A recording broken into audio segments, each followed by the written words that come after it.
welcome back to my channel. My name is Jodie and I help you change your beliefs so you can change your body, your health, and your life. I feel really weird doing sitting down videos because I'm so used to doing them standing up, but I feel like it just feels weird standing up doing them in this apartment for some reason. So we're going with this spot for today. In this video, I want to talk more about the skinny fat journey and in particular an aspect of your progress that you should be paying attention to. Now, one of the hardest parts of the skinny fat journey, and I know this because I have been through it myself, although I did have a coach at the time, so that definitely helped.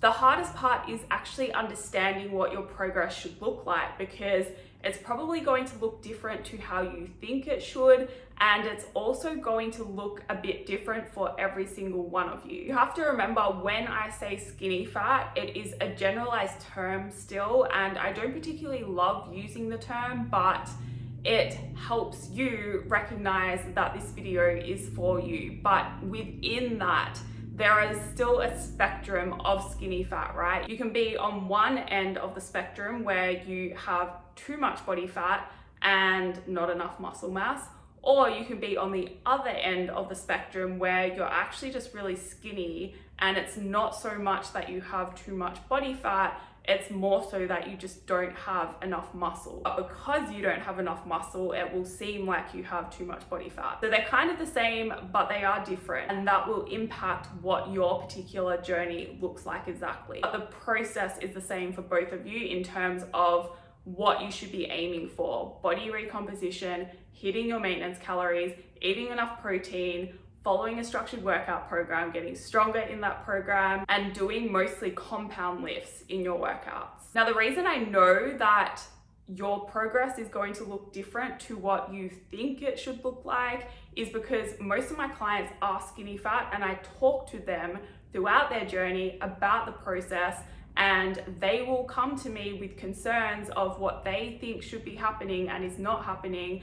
And I will reassure them that no, you're doing everything right, just keep going. That's probably one of the biggest benefits to having a coach, right? Like, you need to be able to trust the process, and if you can't because you don't know what that should look like, that's where a coach comes in. And that's why I've always had coaches throughout my journey. I still have a coach now for other reasons as well, but that's a big part of it. Now, a lot of my clients end up staying with me for quite a while, not because I make them or anything like that, but that's just what happens. And what I see throughout their journey is, at the start, they'll make some progress that looks like what they think they should be making, and they'll be really happy, and then they'll keep going, and then they'll get to a part in their journey where the progress starts slowing down, or just say measurements aren't moving, or things aren't happening as they were at the start. And so they think they've stopped making progress.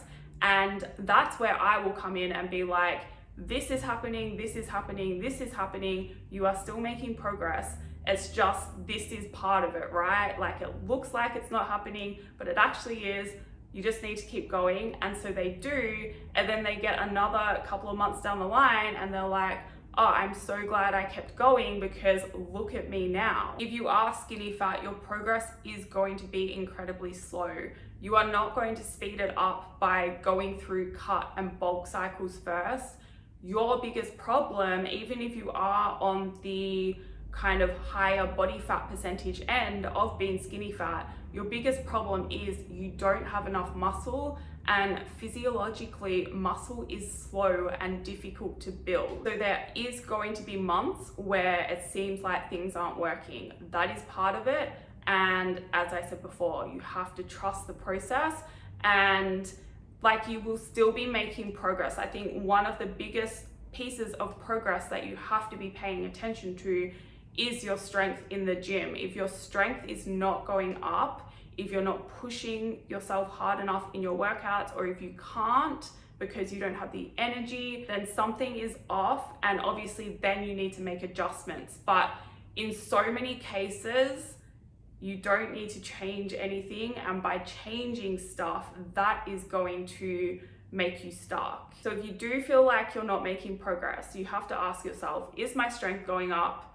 Have I really been consistent with everything? If the answer is yes, then very likely you should just keep going. Obviously, I can't say that for sure because I can't see all your data, but that's what I would guess. All right, so the actual thing I wanted to talk about in this video is how your clothes fit throughout the journey, because this is going to change, but again, it's going to change in ways you probably didn't expect. So when it comes to how your clothes are fitting throughout the process, we have to stop chasing the smallest number, because I know it seems like smallest equals the leanest, and in order to get lean, we have to be getting smaller. Our measurements have to be going down. Our short sizes have to be decreasing. That's not always going to be the case. We have to stop chasing smallest, because why would you want to be the smallest person in the room? And by no means am I knocking short people or petite people. I am pretty short myself, but what I'm saying is when you are admiring other people online, I am almost certain they are not going to be the smallest person in the room. They are going to have shape to them. Even if they are lean, they have shape, they have substance. And this is where building muscle comes into it, right? Because if you just focus on losing weight or losing fat, you're just going to become smaller. And even though it may seem that that is what you want, it's not actually going to get you a body that you feel your best in. And I know that because I've been through all that process myself. And when I was my absolute smallest, skinniest, lightest number on the scale, when I fit into the smallest clothing ever, size 6 here in Australia, I was the most unhappy person I have ever been in my life. I am the heaviest, well, I'm not quite the heaviest I've been right now, but I'm 10 kilograms more than that girl I used to be. And I am wearing short sizes that are 2 sizes bigger. Like my denim shorts I have are a size 10 now. That is crazy to me. But I am the happiest I have ever been in my body. Not to mention the proudest. I feel empowered in my body because I know it is strong. I'm proud of what it can do. And I'm lean, but I'm not small. Unless you look at my height. I'm only 160 centimeters, so I'm not tall. So as you are building muscle, which is a great thing, and that's what you want to create that shape in your body, to get tighter and actually look lean when you lose body fat, it is very likely that your clothing sizes are going to change, not how you want them to. It is very likely that you will have to go up sizes in your shorts. Not for all of you. If you are on the higher body fat percentage end of the spectrum, then maybe they will go down. But for a lot of you, they will go up. Or your old shorts that you want to fit into, I don't know why you would want to fit into them again. Like, if you are becoming the best version of yourself, if you are changing and transforming, then go get new clothes to celebrate that, to help you step into that version of yourself. But anyway, you might try on old shorts and they are going to be tight around your glutes, but it's not because you're fat, it's because you've built some glutes. Now, I go shopping for jeans now, I get depressed because it is not a fun experience. The shops or the clothing designers don't seem to make clothes for girls that work out in the gym. Another area that is very likely to start feeling tighter is across your shoulders, whether that be because you build some shoulders, but because it's such a small muscle, not so much. It's usually your lats and your back. If you are working out properly and building your back muscles,